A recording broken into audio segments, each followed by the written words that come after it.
और अब बात करेंगे बागेश्वर धाम और कांग्रेस में दो फाड़ की। भोपाल से बड़ी खबर धीरेन्द्र कृष्ण शास्त्री को लेकर कांग्रेस में दो राय देखी जा रही है। बागेश्वर को लेकर पूर्व मंत्री जयवर्धन सिंह का बयान सामने आया है।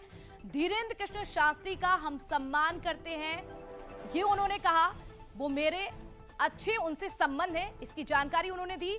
और जिन्होंने उनके बारे में गलत बोला है उनसे ही बात कीजिएगा। देखिए, ये बात उन्होंने कही है कि जिन्होंने बयान दिया, यानी कि समझिए आप, ये मुकेश नायक को लेकर कहा जा रहा है कि उनसे ही जवाब लीजिएगा। मुकेश नायक ने दरअसल आपको बता दें धीरेन्द्र कृष्ण शास्त्री को उचक्का बताया था, और जिसके बाद जैसे कांग्रेस में अब दो फाड़ देखा जा रहा हो। बागेश्वर धाम जाने वाले कांग्रेसियों पर भी निशाना साधा जा रहा है। देखिए, मैंने पहले भी कहा है कि निजी आस्था का विषय है। मेरा परिचय बहुत पहले से है महाराज जी के साथ में, और बहुत अच्छे संबंध भी है। अब आप उनसे बात कीजिए। तो देखिए, जयवर्धन सिंह कह रहे हैं कि उनसे बात कीजिएगा, यानी कि मुकेश नायक से बात कीजिएगा जिन्होंने ये बयान दिया। और चले अब आपको वो बयान भी सुनवाते हैं। कांग्रेस मीडिया प्रभारी क्या कुछ कह रहे थे मुकेश नायक, सुने एक बार। उनकी मैंने भागवत सुनी, 18,000 श्लोक का ग्रंथ है। 8-8 दिन 7-7 दिन भागवत बोलते हैं और 5-10 श्लोक भी नहीं बोलते। ये कैसी भागवत है भाई? और दुनिया भर के गाने गाते रहते हैं भागवत में। ये सनातन धर्म, संस्कृति और परंपरा की नाक कटवाने वाले लोग हैं, इन्हें कोई ज्ञान नहीं है।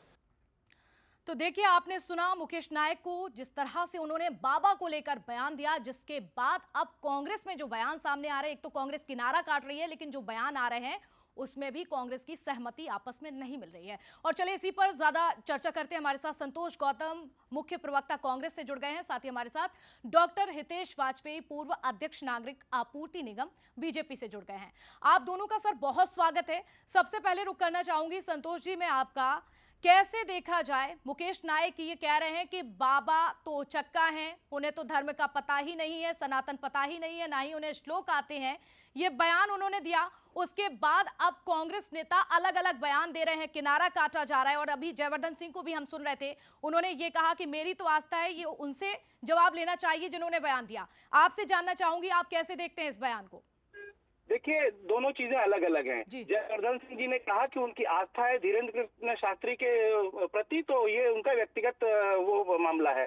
और जहां तक मुकेश नायक जी ने कहा है, मुकेश नायक जी ने किस संदर्भ में कहा है, हमें इस बात पर विचार करना चाहिए। मुकेश नायक जी ने इस बात पर आपत्ति व्यक्त की कि बाबा धीरेन्द्र कृष्ण शास्त्री जो बातें करते हैं वो बिल्कुल शास्त्र सम्मत नहीं है और निश्चित रूप से सनातन का अपमान है। उन्होंने ये कहा था कि भगवान राम के 5 पिता थे। क्या कोई भी सनातनी हिंदू इस बात का समर्थन कर सकता है जो धीरेन्द्र कृष्ण शास्त्री जी ने कही? और कोई ऐसी बात करते हैं धीरेन्द्र कृष्ण शास्त्री की इस बात में सच्चाई है तो वो किसी से भी शास्त्रार्थ कर ले, सामान्य से कांग्रेसी में जो उनसे ज्यादा सनातनी है। मैं ये कहना चाहता हूं कि अगर जयवर्धन सिंह जी ने कहा है तो ये भी उनका व्यक्तिगत मामला है कि वो बाबा में कितनी आस्था रखते हैं।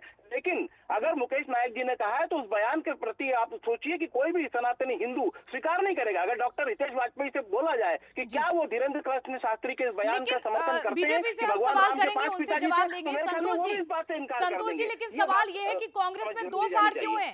कांग्रेस के नेता एकजुट नजर क्यों नहीं आते हैं? अगर बयान सही नहीं है, सनातन को लेकर, बाबा को लेकर इस तरह से नहीं बोलना चाहिए, तो क्या आपके कांग्रेस नेता को यह नहीं पता कि इसके बाद विवाद होगा?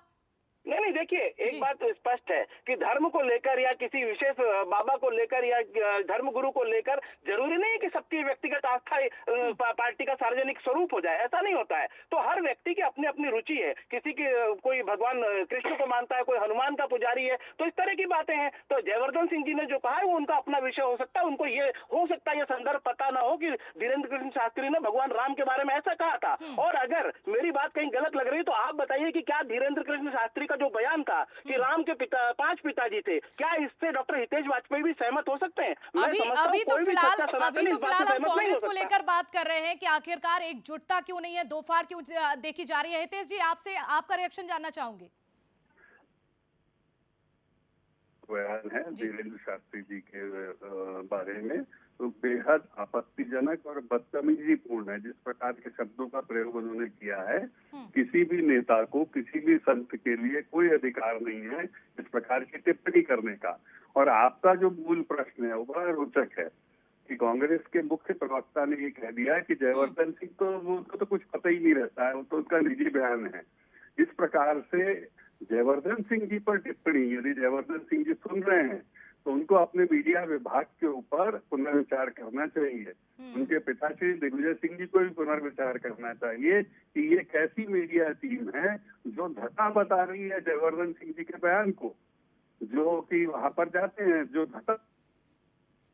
बिल्कुल हितेश जी, ऐसा लग रहा है कि कांग्रेस के लिए जैसे नई मुसीबत अब सामने आ चुकी हो।